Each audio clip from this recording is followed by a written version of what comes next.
Buenos días, mis hermanos, Dios les bendiga. Gracias a Dios por este domingo que Dios nos permite seguir aquí entre nosotros. Gracias a Dios por ello, pero sobre todo gracias a Dios porque nos da el permiso de compartir su palabra. Y gracias por estar aquí conectados para poder llegar y que Dios nos use con el poder de su palabra. ¿Qué les parece si hacemos una oración para que el Espíritu Santo tome el control de quien habla, pero también de quien escucha? Oremos. Amado Dios, gracias Señor por la bendición de este domingo de adoración a tu santo nombre. Te pedimos tu santa dirección, que nada estorbe Señor en el mensaje para compartirlo delante de ti. Ayúdanos a tener un corazón abierto, un entendimiento de igual manera, pero dispuestos a obedecerte. Háblanos, Señor, te lo suplicamos en el nombre glorioso de Cristo Jesús. Amén. Bien, tenemos el mensaje de hoy, le he titulado Reconocernos como siervos trae gozo, y está basado en Filipenses capítulo 1, versículos 1 y 2. Hoy nada más vamos a mirar el versículo 1. Abran sus Biblias, ahí manténganse, y ahorita vamos a darle lectura a esta porción de la palabra de Dios. Filipenses capítulo 1, versículo 1 nada más. Durante estos días he estado pensando en que es fácil ser feliz cuando las cosas marchan bien. Creo que ustedes opinarán lo mismo. Sin embargo, otra cosa es estar gozoso. El gozo no se ve afectado por las dificultades o las circunstancias, porque el gozo, su ancla es profunda y es segura.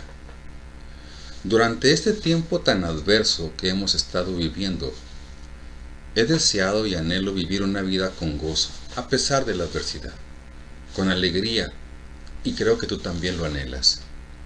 Y mucha gente, o toda la humanidad, anhela vivir con gozo y alegría. ¿Saben una cosa? El libro de Filipenses nos va a ayudar. Nos va a ayudar porque nos dice cómo encontrar este gozo. La palabra gozo se encuentra de una forma u otra muchas veces en esta breve carta. Cuando Pablo escribe sobre el gozo, no lo está diciendo teóricamente. No. Él escribe desde su propia experiencia. No escribe desde una oficina con paneles de madera. Lo hace desde un lugar oscuro, frío y húmedo. Me refiero a que él estaba en la cárcel. Pablo estaba escribiendo desde una cárcel en Roma, por allá en el año 61, más o menos en ese tiempo. Y si se acuerdan, el libro de los Hechos nos dice que Pablo había sido acusado falsamente y detenido sin juicio en Cesarea durante 2 años. Cuando se descubrió un complot para asesinarlo, Pablo entonces ejerció como romano, ciudadano romano, su derecho a apelar ante el César. Cuando van directo a Roma, durante el trayecto, sobrevive a una tormenta, a un naufragio en el mar Mediterráneo, y cuando llega a Roma, él es recibido calurosamente y visitó a sus amigos mientras estaba allí bajo arresto domiciliario. Pero no todos estaban contentos con él. Muchos lo criticaron, muchos lo atacaron, incluyendo cristianos. Sin embargo, aún bajo esas adversas circunstancias, Pablo se regocija. Recordemos que no fue la primera vez en que Pablo estuvo en la cárcel. En una ocasión, se acordarán, la experimentó aquella primera ocasión que fue precisamente a Filipos. Iba en compañía de Silas. Y cuando visitaron este lugar, y todo, se escandalizaron y los meten a la cárcel y los consideraron como alborotadores. Y mientras estaban en la cárcel, leyeron las escrituras, cantaron himnos allí en la cárcel. No cabe duda que el gozo fue un compañero de Pablo. Puedo decir que el mayor amigo de Pablo fue el gozo. Fue su compañero en todo tiempo, en todas las circunstancias. Y esta mañana, el domingo, miraremos solamente el primer versículo. Y el próximo domingo, Dios mediante, el segundo. Quiero que en ellos encontremos algunos principios para el gozo como lo vivió el apóstol Pablo. El verso 1, por favor, vayamos al verso 1. Dice así: Pablo y Timoteo, siervos de Jesucristo, a todos los santos en Cristo Jesús que están en Filipos con los obispos y diáconos. El primer principio para vivir, según lo que estamos mirando aquí, para vivir gozosamente, es que debemos tener el corazón de siervo, tener el corazón de servidumbre. Notemos, Pablo se llama a sí mismo y a Timoteo siervos de Cristo. Y la palabra en griego es realmente la palabra, lo que significa esclavo. Es decir, Pablo se miraba a sí mismo como una persona ligada o atada a Cristo. No se estaba sirviendo a sí mismo, sino que estaba sirviendo a Jesús y a disposición de Jesús. No vivía según sus reglas, sino según las reglas del Maestro. Un siervo, mis hermanos, es alguien que se rinde por completo a la voluntad de otro. Y por lo tanto, se dedica a otro sin tener en cuenta sus propios intereses. Por eso Pablo y Timoteo no eran de ellos mismos, sino que habían sido comprados por sangre, por el precio de la sangre de Cristo, como tú y como yo. Pero ahora, ellos eran propiedad de nuestro Señor Jesucristo y eran exclusivamente sus esclavos. Sé que para nuestros tiempos, hablar de ser esclavos es una locura y hasta suena ofensivo. Mas la palabra de Dios nos dice que ningún hombre puede servir a dos señores. Es decir, lo que nos está diciendo Mateo 6:24 es que todos somos esclavos, ya sea de uno o de otro. Es decir, de alguien somos esclavos. A alguien, consciente o inconscientemente, le estamos sirviendo como esclavos. Pablo y Timoteo habían sido esclavos del pecado, en principio por su nacimiento a la semejanza de Adán, como todos nosotros.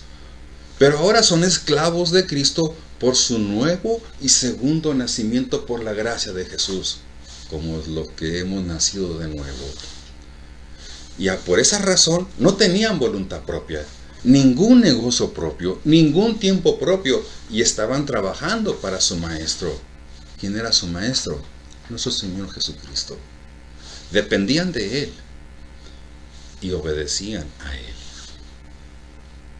Repito, la palabra griega para esclavo o siervo es la palabra doulos. Esta palabra habla de sumisión al amo de uno. Los doulos no tenían vida propia, no tenían voluntad propia, no tenían propósito propio ni plan propio. Todo estaba sujeto a su maestro. Cada pensamiento, cada aliento de vida, cada esfuerzo del siervo estaba sujeto a la voluntad de su amo. En resumen, la imagen de un siervo es una que está absolutamente entregada y totalmente dedicada a su amo. Y si ustedes se lo imaginan, esto último, absolutamente entregados y totalmente dedicados a su amo, vaya imagen tenemos de la relación de Pablo y Timoteo con su Señor. Y qué ejemplo para nosotros imitar, para todos los creyentes de todas las épocas. Vaya ejemplo a imitar. Esta palabra doulos, esclavo y siervo, proporcionan una imagen increíble de aquellos que se unieron a su Señor Jesucristo, que los había comprado con un precio de sangre para hacer su propia posesión. Al usar la palabra doulos, Pablo está diciendo, en pocas palabras, yo, Pablo, soy un esclavo del Señor Jesucristo. Yo, Pablo, estoy absolutamente vendido a su voluntad. Yo, Pablo, estoy dispuesto a hacer lo que Él me diga. Yo, Pablo, estoy dispuesto a decir lo que Él me diga. Y yo, Pablo, estoy dispuesto a ir a donde Él me lleve. Yo, Pablo, soy un hombre que ha tomado una decisión. Voy a servirle a Él por toda la eternidad. Hay un comentarista llamado Matthew Henry que les comparto esto. el más alto honor del más grande apóstol y de los ministros más eminentes en ser siervo de Jesucristo. No los amos de las iglesias, sino los siervos de Cristo. Y saben una cosa, yo estoy de acuerdo con él. Es un alto honor, hermanos, vernos como siervos de Cristo. No los amos de la iglesia, no los dueños de nada. En la época de Pablo, podías convertirte en esclavo de forma involuntaria o voluntaria. Pablo se había convertido en un esclavo voluntario de Cristo. En resumen, la voluntad de los doulos, los siervos, los esclavos, es que sus vidas se consuman en la voluntad de su maestro. En el caso de Pablo es Jesucristo. Y es el caso nuestro también. Debe ser ese caso. Repito, para algunas personas esta sería una imagen ofensiva, la de esclavo. Porque se resisten pues a la idea de ser esclavos de alguien. Sin embargo, no se han dado cuenta de que lo son. ¿Son esclavos de alguien o esclavos de algo? Pero lo son. Y la razón de esto es simple. Nuestras imágenes de la esclavitud son todas negativas. No podemos traer una imagen bonita de ser esclavos. No, vienen imágenes negativas. Por ejemplo, imaginamos a maestros abusivos. Y estoy seguro de que algunos de los dueños de esclavos en la época de Pablo también eran abusivos. Pero muchos otros, con evidencia en la palabra, eran personas honestas, que les daban a la gente la oportunidad de saldar sus deudas. Ahora, hagamos un ejercicio. Intenten, por favor, pensar en el esclavo. Pensar en el esclavo en términos de empleado para nuestros días. Dependiendo de tu trabajo, estás sirviendo a un buen patrón o a uno malo. Como empleado, si estás sirviendo a un mal patrón o a un mal amo, sientes que se están aprovechando de ti, ¿verdad? El patrón, ¿qué hace cuando se porta mal contigo? Retiene tus beneficios, incumple sus promesas, te pone en malas condiciones de trabajo, no te da tu aguinaldo, no te da lo que te corresponde y en general no aprecia ni siquiera tu persona ni tus esfuerzos. ¿Y cómo te hacen sentir? Pues como un robot que se espera nada más que produzcas. Pero es completamente diferente si tu patrón es amable, si se preocupa por ti, por los tuyos. En este caso, es un placer ir a trabajar. Tu patrón te paga tu salario justo, te brinda los beneficios necesarios y aprecia el trabajo que realizas. Y te sientes como parte del equipo, y tan es así que te incluyen en actividades significativas. Y tú te sientes emocionalmente tranquilo, en paz. Este tipo de patrones, ¿qué es lo que hacen en el empleado, en ti o en mí? Te animan, te animan y te estimulan a brindarles lo mejor de ti como servidor, como empleado, como trabajador. Te encanta trabajar para esta gente. Y esta por supuesto es la forma en que Pablo miraba a Cristo. Pablo estaba dispuesto a hacer todo lo necesario para servir a su Señor y difundir su mensaje al mundo. Pero ¿por qué tenía esa actitud Pablo? Porque tenía un Señor que lo amaba, que dignificaba su vida, que lo animaba, que sabía estar con él en tiempo y fuera de tiempo. Y Pablo, agradecido por haber sido rescatado del pecado y darle un proyecto nuevo de vida, él comparte su mensaje con gratitud, con deseo y anhelo para que otros lleguen a conocerlo. Más adelante, en este mismo capítulo, Pablo reflexiona que puede morir en cualquier momento. Mientras él calcula sus opciones, dice que morir sería una ganancia y seguir viviendo significaría un trabajo fructífero. Él notó, mis hermanos, que su maestro y que su vida y su existencia ante Jesús como su maestro valía la pena. Es decir, que su vida tenía sentido, que a su vida le daba significado y que a su vida le daba un solo propósito, que es el mismo para ti y para mí: glorificar a Dios y servirle plenamente. Quiero compartirles una ilustración que encontré en internet. La función de un esclavo, entendamos esto, es servir a su maestro. Hubo un gran violinista de nombre Niccolo Paganini. Él legó su maravilloso instrumento, un violín, a la ciudad de Génova, Italia, con la condición, eso sí, de que nunca se tocara.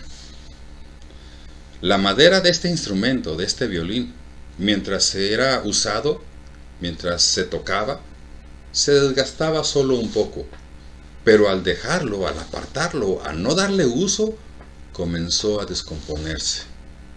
Este hermoso violín de este gran artista, Paganini, hoy está siendo comido por la polilla y es inútil. No sirve para nada. Solamente está ahí como una reliquia. No se usa, no sirve. Por eso les digo, la falta de voluntad de un cristiano para servir a su maestro, pues también puede destruir su capacidad de utilidad. Pensémosla. Un siervo del Dios Altísimo es una de las profesiones más privilegiadas y nobles del mundo. No es de extrañar que los hombres más notables de Dios en el mundo siempre hayan sido llamados siervos de Dios. Y hay ejemplos de personajes de la Biblia que Dios les dijo siervos.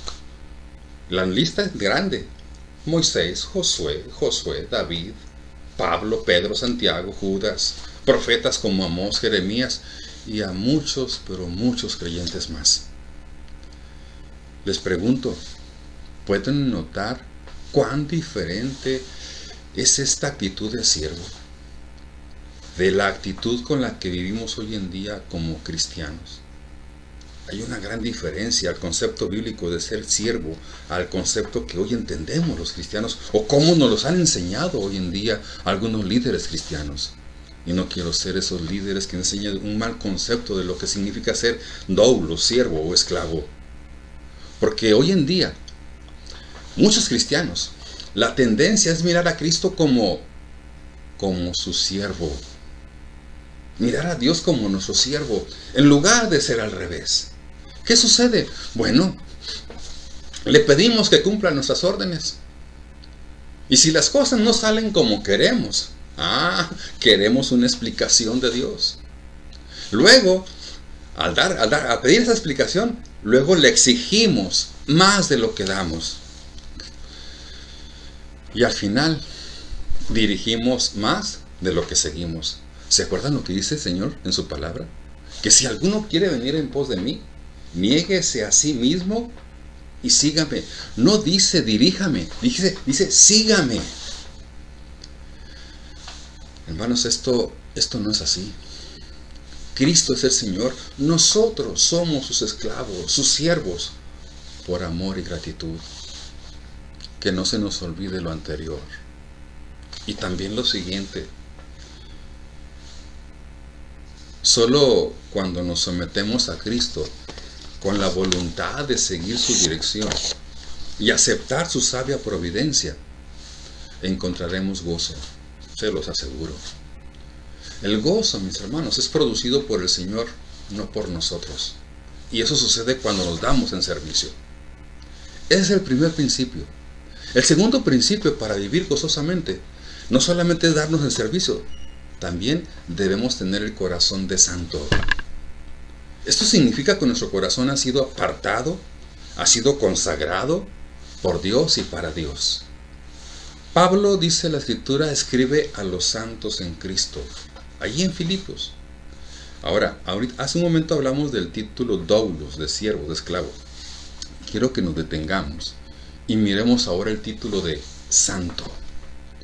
Santo es un título que no usamos muy a menudo, no en nuestro lenguaje cotidiano como creyentes. Cuando pensamos en un santo, generalmente pensamos en dos tipos de personas.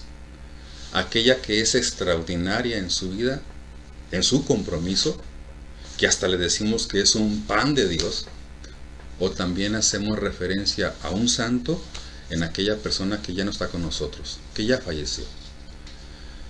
Y no sentimos que estemos a la altura de la primera, ni tampoco aspiramos a la segunda. Pero un santo, hermanos, literalmente es un apartado, alguien consagrado. Si eres un verdadero seguidor de Cristo, eres un santo. ¿No te lo habían dicho? Si eres un seguidor de Cristo, eres un santo. Si eres una persona especialmente apartada y consagrada para su propósito, para cumplir su voluntad, eres un santo. Es lo que está diciendo el apóstol Pablo a la iglesia de Filipos, a los santos. Lo que quiero que te quede claro es que el ser santo es estar en una posición de mucho honor. Tú y yo hemos sido apartados por la gracia de Dios para una tarea especial. Somos santos especialmente para servir al Señor. ¿Puedes notar la armoniosa unidad entre el ser siervo y el ser santo? ¿Puedes notar eso? Ser siervo y ser santo.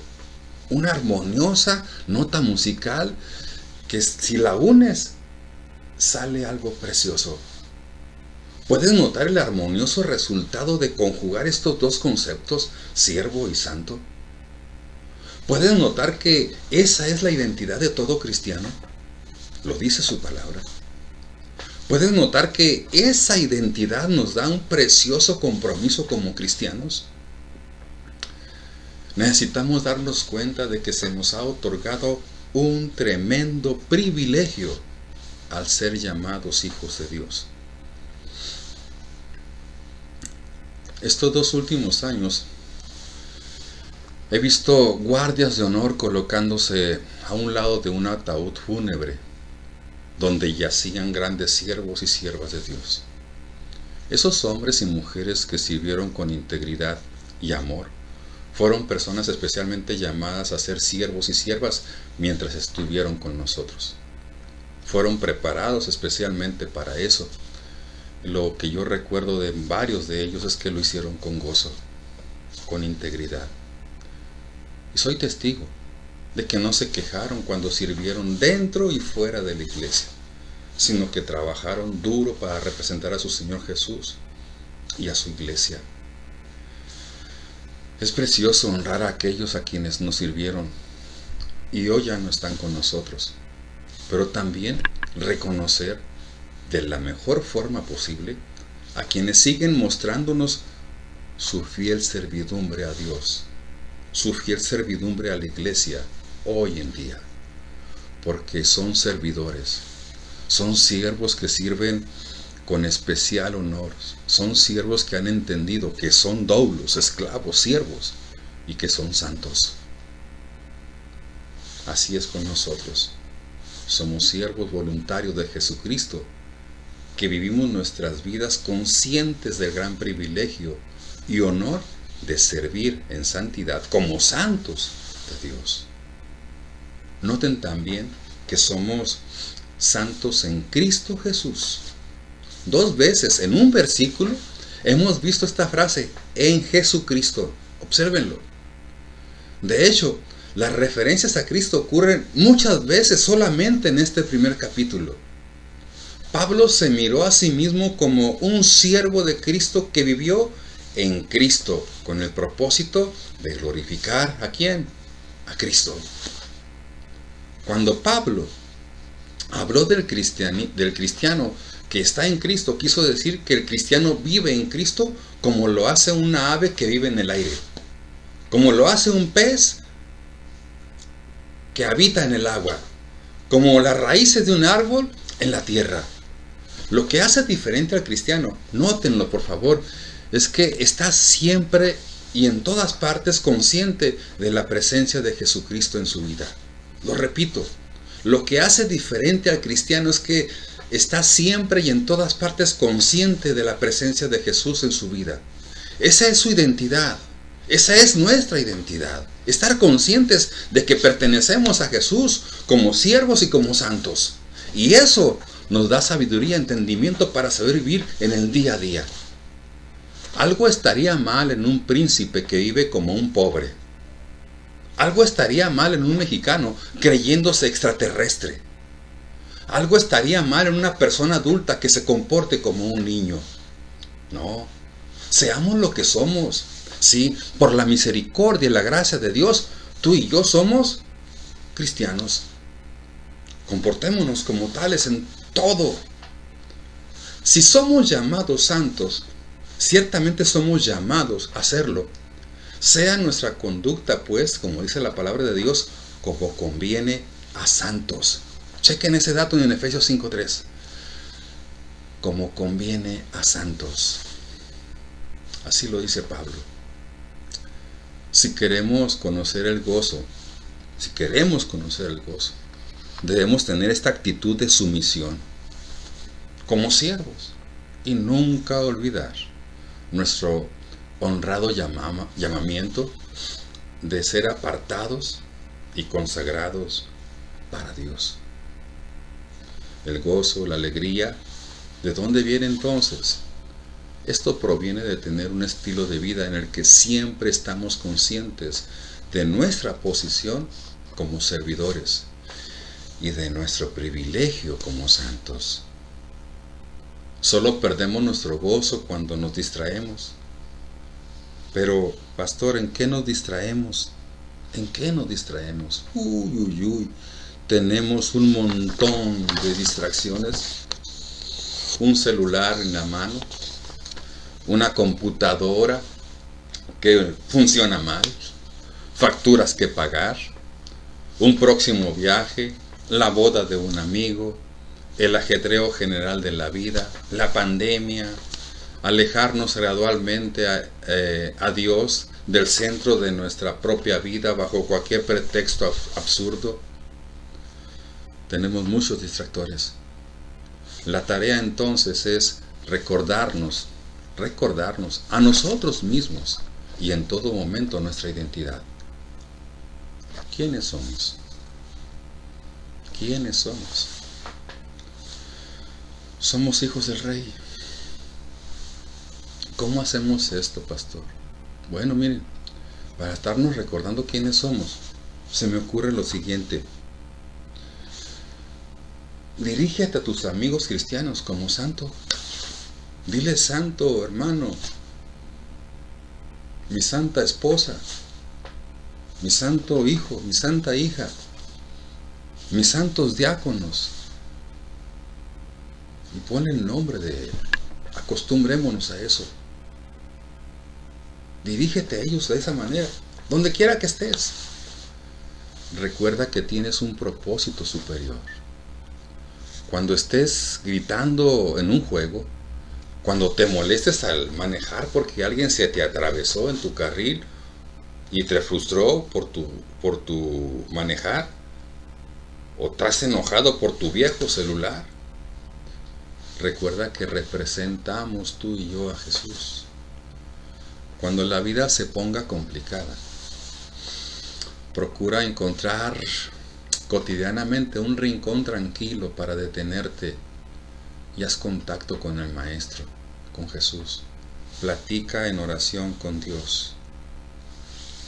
Pídele a Jesús que te dé su opinión sobre lo que te está pasando, su opinión sobre otras personas, su opinión sobre tus circunstancias, su opinión sobre lo que anhelas en este año, los siguientes años, su opinión sobre tu tiempo, su opinión sobre tus finanzas, tu dinero, su opinión sobre tus sueños, tus esperanzas.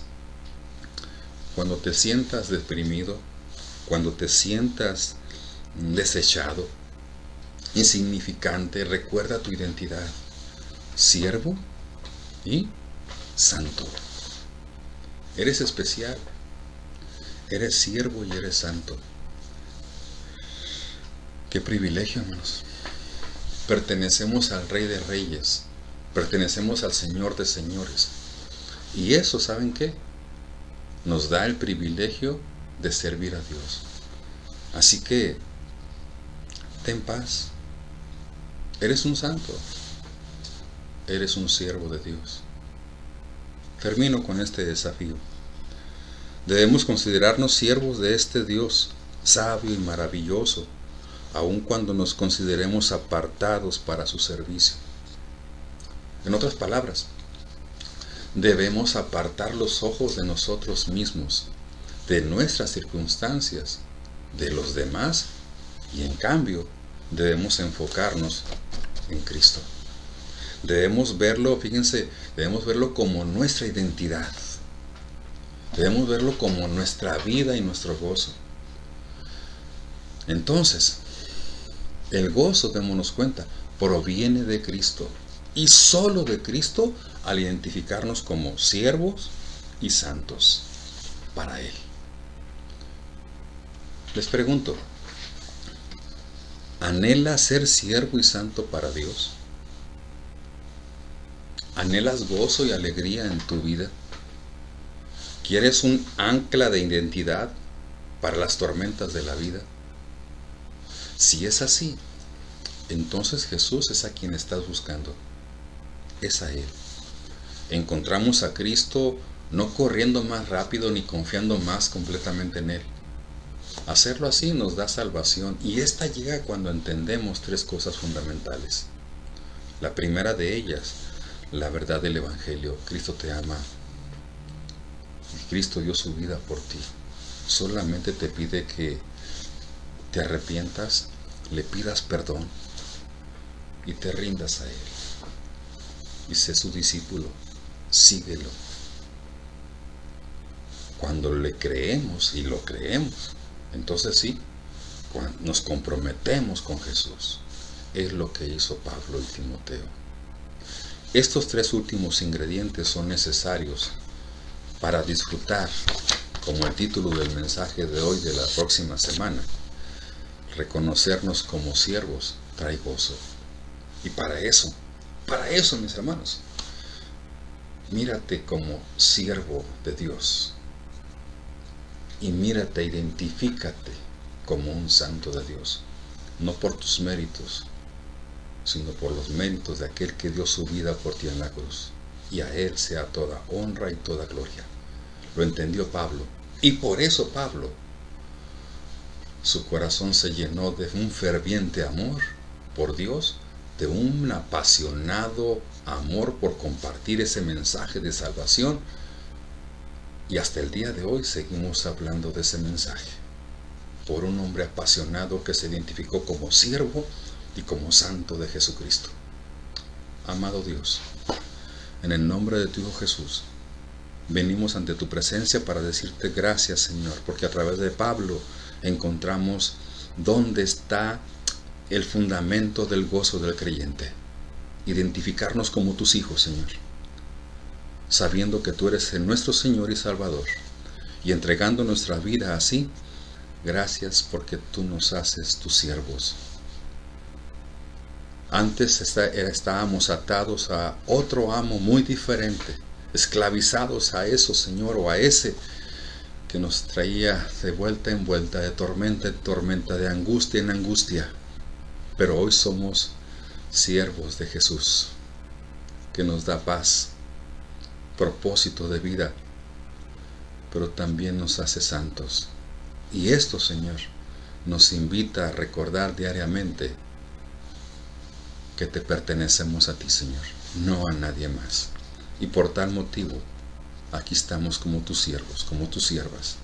Aquí estamos como tus santos, como tus hijos, para honrarte y glorificarte, y que tu Espíritu Santo nos use para honra y gloria de tuya, Señor. Si hay alguien que quiere disfrutar de ese gozo, Señor, que entregue su vida a ti, por favor. Y de aquellos que se han olvidado en ser siervos y santos por las circunstancias que estén viviendo, que miremos el ejemplo del apóstol Pablo, de que aún en las circunstancias más difíciles, él se gozó porque él sabía que tú estabas con él, y él sabía que estaba para servirte, a darte honra y gloria, porque se identificaba y se entendía y te creía que era su hijo, Señor, era tu hijo, y tú lo santificaste. Danos esa capacidad de creer, Señor, y esa convicción en todos nosotros. Por favor, en el nombre de Jesús. Amén y amén. Un apapacho, mis hermanos, y que Dios me les bendiga.